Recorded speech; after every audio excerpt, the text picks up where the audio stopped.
Hi, Haley Tenney. Hi, Cathy Olafson. I'm glad we're here for another Generation Mix conversation. Me too. It only took 8 years of trying to get us here. There are a lot of things going on, and we wanted to talk about one of those things today, specifically Black Lives Matter. Are you good to go on this topic? Uh, Cathy, I don't know how to tell you. I've been good to go on this topic for almost 25 years. So yeah, are you good to go on this topic? I feel like I'm just gonna be. I mean, yes, I'm good to go on the topic, but I'm just gonna be super duper. Raw. You're going to be raw. Okay, sure. Raw, yeah. Ew, okay.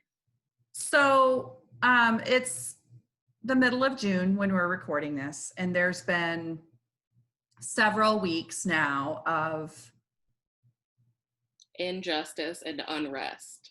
yes, I was going to say unrest. Yes, and of course, injustice. I mean, but there's been years and years Been of hundreds injustice. of years of injustice. I mean, decades, generations. And Centuries. do you feel this is a little different this time? I'm going to be candid. I was just about to censor myself. I feel No, don't. it's No different this censorship. time because I feel like more people care. I think more people have shown that it is injustice. So I do think it's different. I How think about so. you?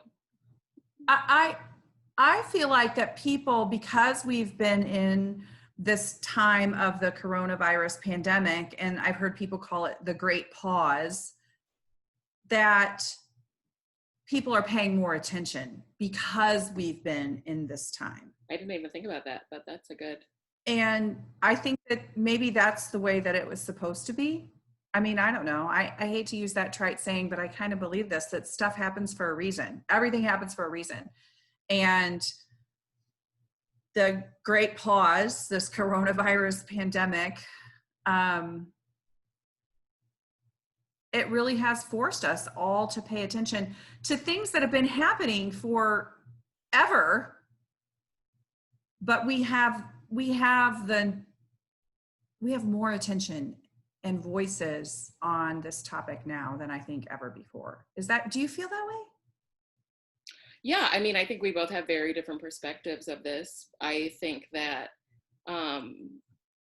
you're right. But it's not funny. Is not the right word. It's ironic to me because I would say that these issues have been top of mind for me for forever. So yeah, I think I think everything you said is accurate.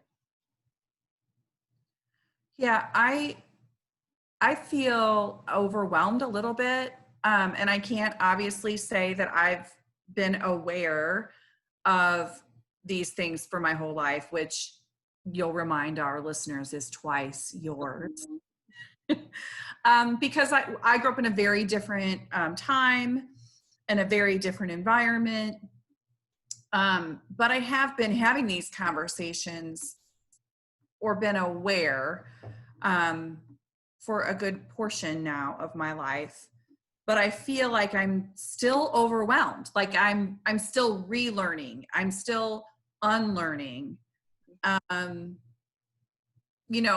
of the things and one of the reasons we decided to do this podcast is because you'll say to me things like, "Oh, that's such a white person thing to say," or and sometimes I don't think my intent. Well, I know my intentions aren't bad, but I don't even realize, how. Well, that's beautiful, and that's the point, because I think that what we're realizing is that even the most well-intentioned people know that are realizing they have so much more to learn. Like, I am Black.